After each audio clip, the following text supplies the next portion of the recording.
Have you ever thought about the fact that the absolute most terrifying form of stalking might not actually involve a single physical touch? Well, welcome to this explainer. Today, we're diving deep into the seriously chilling mechanics of psychological warfare. You know, we usually picture stalkers lurking in the shadows, right? Physically following their targets. But what happens when the harassment is designed to literally infiltrate your mind, turning your own environment and even complete strangers against you? It's a fascinating, if not totally terrifying, study in human behavior, and I am so glad you're here to unpack all of this with me. So you've got to ask yourself, why? Why do stalkers play these psychological games? Ultimately, it comes down to one thing: power. These predators often realize that the most effective way to exert absolute dominance over a victim isn't necessarily through physical force. It's by controlling their reality. Think about it.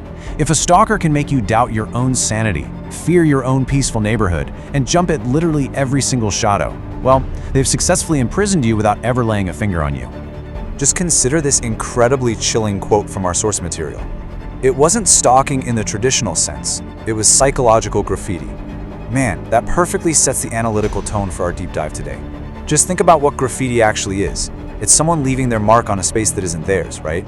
Making absolutely sure you see their presence long after they're gone. That is exactly the tactic these predators use. They spray their influence across a victim's life, just to make sure the victim never ever feels truly alone. Okay, let's dive into this.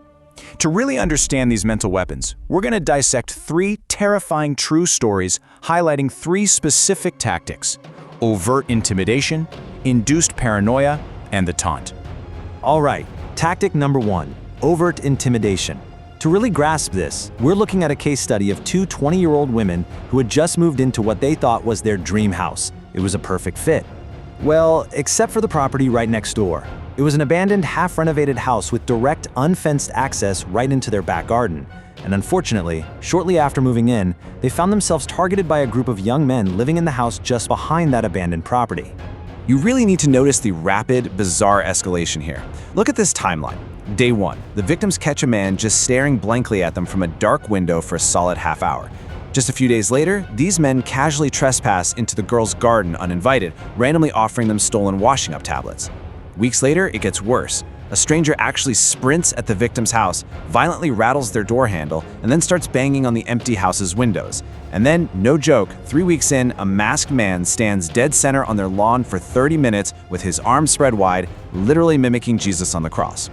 Stalkers use this absurd, highly unpredictable behavior purely to establish a baseline of utter fear and confusion. But this psychological game escalated severely during a downright terrifying incident at 2:16 a.m. The victims heard this very specific harassing whistle right outside, followed by tapping on their window. Thoroughly freaked out, they fled to a family member's house. But when they got back, their Ring doorbell had been ripped right off the wall and the SD card was gone. The police warned them that the removal of that camera was a massive red flag, a sign they were planning something. By blinding the victim's security, these stalkers executed a highly calculated campaign to make these 2 young women feel entirely powerless in their own home. Which brings us to our second tactic: proxy harassment and induced paranoia. This case study follows a woman who went to extreme lengths, moved apartments, changed her number, deleted all her social media, just to escape her ex-boyfriend, Caleb. Now, Caleb wasn't physically violent, but he was incredibly controlling and possessive. He's the kind of low-key, calculating guy who obsessively tracked her phone usage and interrogated her every single day. You see, traditional stalking usually involves the predator watching from afar or physically following the victim around. But Caleb, he used that psychological graffiti we talked about earlier. He's hiring proxies, deploying highly specific trigger words, and literally forcing the victim to constantly look for the stalker in the faces of everyday strangers. The victim actually realized later that Caleb was likely using an underground internet forum, a place where people actually treat harassment as some sort of sick roleplay game, to hire random strangers to approach her in public. He completely turned her normal, everyday environment into a psychological prison. And just look at how this all started. The victim went to a brand new local coffee shop. The barista, a total stranger mind you, smiles, tilts her head in this very specific way and says, "Good morning, sunshine." Now, this wasn't just a friendly greeting. That was the exact sarcastic nickname Caleb used to use when he wanted to push your buttons during a fight. Instantly, a totally mundane morning coffee run sent this poor woman into a spiraling state of paranoia. And of course, it didn't stop there. A few days later, she's in a rideshare, and this older driver keeps glancing at her in the rearview mirror. He chuckles and asks a chilling question. Ever figure out what you're running from? I mean, wow. This was a hyper-specific phrase Caleb had used word for word during their messy breakup. The victim felt like Caleb was absolutely everywhere. But here's the crazy part. When she reached out to Caleb's sister, she got photographic proof that Caleb was currently locked down in a strict 6-week rehab program with absolutely zero phone access. So he physically wasn't there, but his psychological graffiti absolutely was. The sheer volume of these proxy encounters is what makes this whole thing so incredibly chilling. A woman whispering at the grocery store, "You don't get to just disappear." A coworker suddenly humming Caleb's super obscure arguing tune. A guy on a stoop repeating the Sunshine nickname. A random man on the street commenting on her hair, and a woman at the bookstore taunting her about hiding behind books. This sick underground game systematically fed the victim's details, locations, and personal triggers to complete strangers.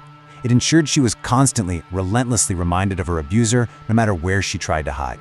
And the harassment ultimately followed her right up to her front door. She lived alone on the top floor of her building. It's a place no one just naturally wanders by, right? Well, one morning, she found her doormat flipped over with a message on the back. "You can change your face too if you want, but I'll still recognize you." Completely terrified, she fled to a vacant floor of a local hotel, only to be woken up at 2 a.m. by 3 slow knocks. She creeps up, looks through the peephole, and finds a totally expressionless 40-year-old woman just staring blankly at her door. There's no physical assault happening here, but the psychological violence? It is absolutely staggering. So that brings us to Tactic 3, the taunt. For this one, we look at a massive 18-person family who took a trip to an Airbnb right on the Michigan Great Lakes. Because the group was so big, 4 of the younger family members were assigned to sleep in this outdated, detached garage building behind the main house. Now, you'd think a group of 18 people would deter any kind of predator, right? I mean, that's a small army. But for this stalker, their fear was just an entertaining little game. So picture this. 3 a.m. This is often culturally referred to as the devil's hour, a time heavily associated with the paranormal and just deep, deep unease.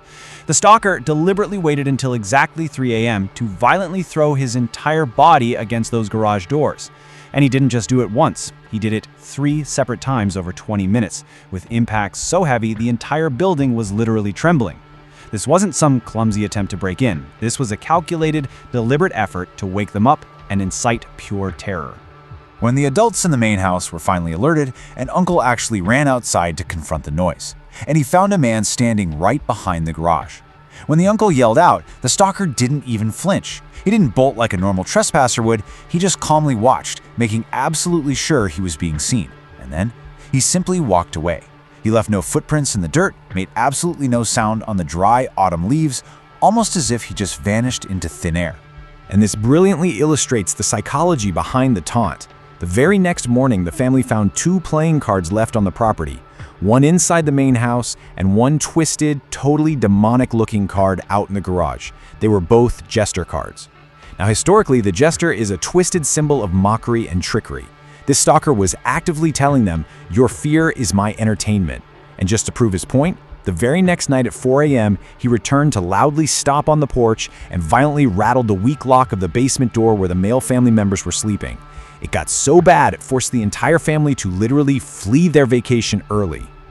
All right, so we've seen the tactics, intimidation, proxies, and taunts, the devastating mental toll.